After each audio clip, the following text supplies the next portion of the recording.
Hey guys, Lanky White Guy here. Today, in this video, I am finally going to make for you a durable, easy, cost-effective rubber sluice mat.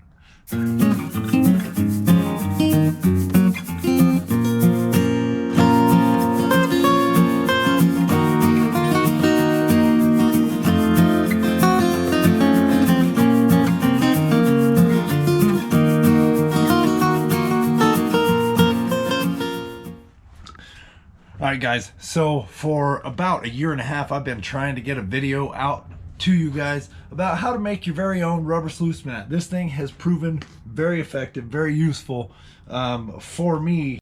You've seen it in so many of my past videos. We're not going to make that exact same one, but I'm going to show you the process. My goal with this video today is I'm going to make the sluice mat, record it, and upload the video in one day. I've got footage for this whole project. It started about a year and a half ago, and I've got footage backed up for days and days. I'm not going to use any of it. I want to get this information out to you guys so you can start making mats, you can start showing me your ideas, and we can move forward with this idea. All right guys, so let's get started. What we're going to need here is some all-purpose silicone, and it's got to say Silicone 1 on it. We're going to need some cornstarch, and we're going to need a little bit of food coloring. The food coloring is not just to color it whatever color you want, which that's kind of cool. We're going to do that.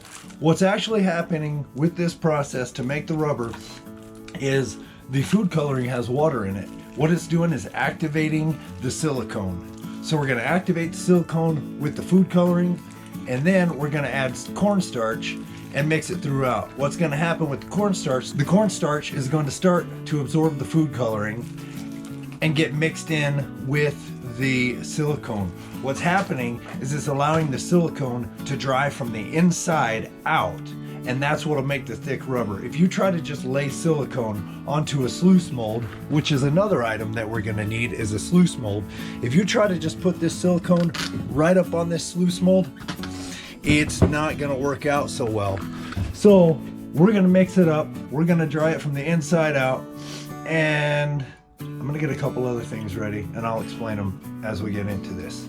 All right guys, here's the other two things that I got. Was a rolling pin and a couple of we need some plastic just to cover the top of the silicone. So what these are for is when we lay the silicone down right here, we'll put these over the top of it, and then we'll use our rolling pin to just kind of roll it out. So that's the plan there with these. All right guys, while I get going on this, I'll tell you about the sluice mold. I just used this and some all-purpose joint compound to make some riffles, and that's how I made my mold. All right guys, so this is where we're at here currently. Half a bottle of food coloring, and now, so what I'm gonna have to do, I'm gonna have to do this the hard way. Wonder if I should, which end I should go from. I have to do it this way. Not fun, but it is what it is. Let's get that off of the knife. Whoa, then this stuff is strong, guys. I forgot to tell you, do this in a well-ventilated space. This stuff is strong. It's very acidic, like not acidic, well, it just smells like acetone.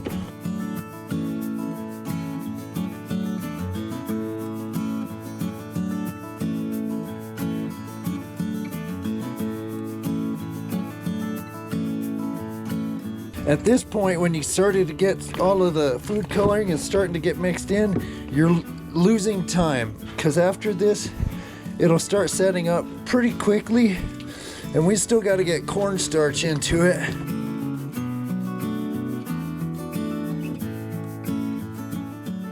A 1-to-1 ratio is probably pretty good with the cornstarch. I just used about half a can there.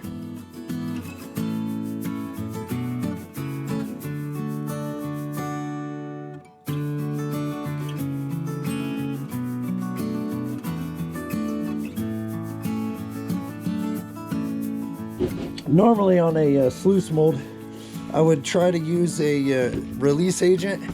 Like on the last ones, I used petroleum jelly.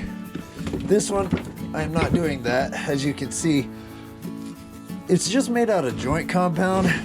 So I'm thinking at the very least, it's probably just gonna break anyway. It's gonna break on there. So I want to try to push out any air bubbles and spread this stuff while it's really thin.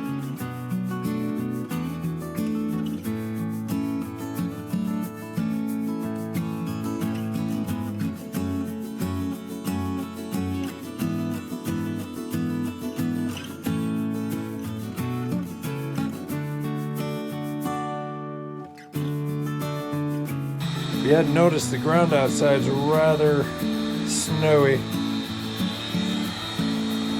So I've attached a heat gun, trying to get this stuff to dry a little quicker. Usually it's way quicker than this, but we'll let it go. So I have legitimately made a mess and also a very shiny new product. New rubber. So it's fine. I took the plastic off and it looks really, really nice, really shiny. And all I want to do now is just draw a, I wonder if this marker is going to work. Probably not. Just want to draw a line down each side. Oh, look at there. For cutting purposes. Let's draw a line all the way down. We'll cut that out. Cut that one out, put that back on. We'll cut that out and have a rubber mat.